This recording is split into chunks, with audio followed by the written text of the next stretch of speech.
Hi, my name is Katie Brunner, and I'm doing my critique on Chris's paper this time, called Who Could Say It? A Critical Rhetorical Exploration of the Impact of Chris Cluey's Identity in His Lustful Cock Monster Rhetoric. I just want to start out by saying that I really enjoyed reading this paper for a lot of different reasons. I thought that this was a perfect choice for Chris to do in choosing McCarroll's critical rhetoric as a tool to look at Chris Cluey's text in particular. So I just want to start out by talking about some of the things that I really liked that Chris did, and then just go on to some things that I think he could keep in mind for his final paper and things that I wanted to see a little bit more of. So, yeah. First of all, just to start out with, I really liked his justification, that he started out with just letting us know why he thought that critical rhetoric was the best road to take, and setting up the argument about gendered and race perspectives. I thought that gave me as a reader a really good idea of what Chris wanted to do. So I enjoyed that a lot, and I thought that really kind of got me set up well to be ready for the arguments that he was going to make. So, one thing that I wanted to say right away, when he was talking about homosocial enactment, I did my paper using Parker's Queer Studies reading that Jim had given to us, and so I wanted to just let Chris know if you wanted to look into the homosocial enactment a little bit more for the final paper. Parker would be a really good one to look a little further at, particularly because there was one quotation in there that jumped out at me when it talks about how same-sex relations or homosocial enactments are same-sex relations that may not be sexual but can suggest erotic charge. And I thought about football, like slapping each other on the ass and things that may not be something that men would do in a regular social enactment, but in football that's something that's regularly done. So that was something that jumped out at me. Also, when you're talking about on page 6 of your paper, you talked about Cluey's speaking up in his letter to Burns being an example for the freedom for all men to speak up about, their thoughts about same-sex marriage and LGBT issues. And I thought that was really interesting because in Parker's article, when talking about homosocial enactment, they looked at the fact that a lot of times when it comes to homophobia, these sorts of homosocial things aren't done for the fear of other men looking at them and thinking, or other men, women, both, looking at them and thinking that they are themselves homosexual. So they talk about how these things aren't necessarily enacted as much anymore, and Cluey obviously kind of goes in the other direction, as you point out. So that emancipatory action might line up a little bit with what Parker talks about in homosocial enactments as well. And one other thing that I thought was really great, you talk about the power, when you look at Burns himself and how he makes the argument that him as a politician has more of a right to talk about these political issues than, oh man, I'm going to mispronounce his name, Ian Badejo, I'm pretty sure that's right, then he actually has the right to talk about political things. So I thought that was a really good look at political discourse and power and those sorts of things, which is obviously huge in McCarroll's article. I was really thought you took an interesting take on Cluey's critique of Burns' race, especially considering, they talk about in some of the news articles I was looking at with Burns' letters, they talk about how he's been really vocal about anti-gay things and, his own faith and his own, how that lines up with how he feels about those things. And in the faith community, there have been those comparisons drawn between the anti-integration arguments of the civil rights movements and anti-LGBT, anti-gay marriage arguments of today. So that's a really interesting kind of thing to look at when it comes to that. So I thought that was really, really well done. And finally, when it came to you talking about the language used, also incredibly interesting, something I wouldn't have thought about. And I was wondering there, before I kind of go into things that I wanted to know a little bit more about, I was wondering who you thought actually was more successful when it comes to that kind of language. Because if you think about it, because of the arguments you make with Cluey's position as a white heterosexual man and his freedom to use more of those, words such as lustful cock monster and, those terms that became, that obviously, as you said, the, Minnesotans, people were trying to, get t-shirts with these phrases printed on them. So, he had this freedom to use this language. But do you think it had any bearing on his success as a rhetor?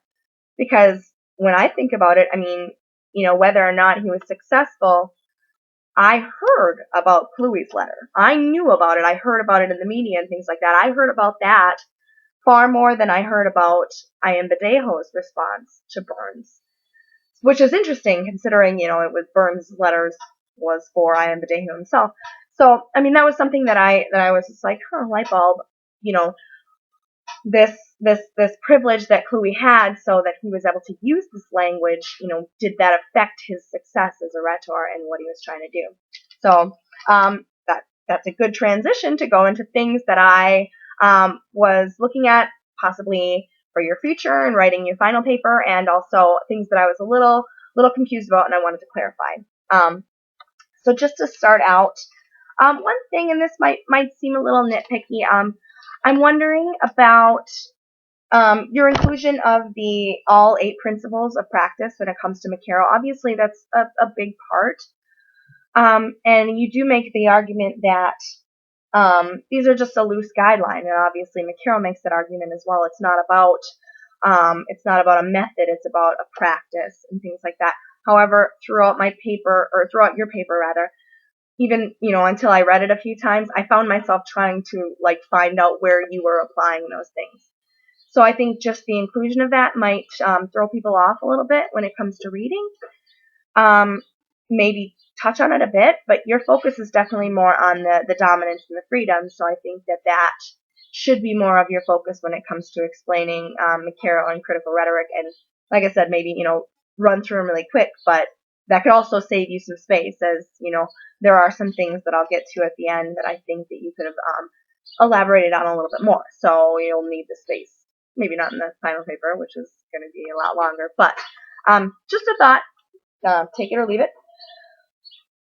Also, when it came to your argument about Cluey's emancipatory possibilities, like I said, I thought this was really, really interesting, especially looking at the race and gendered perspectives that you focused on throughout the paper. I found myself wondering, though, and I found myself wondering the same thing when I was reading McCarroll's article.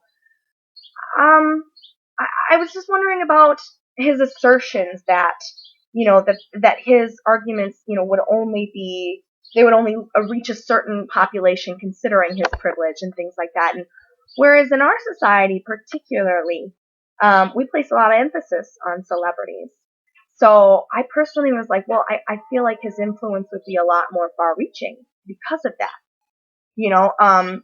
Even outside of the fact that he's a white heterosexual man, which also may affect his credibility as far as his rhetorical ability of convincing people, profanity aside. But, just the thought of what our society really places the emphasis on that celebrity being and where he is as far as his privilege.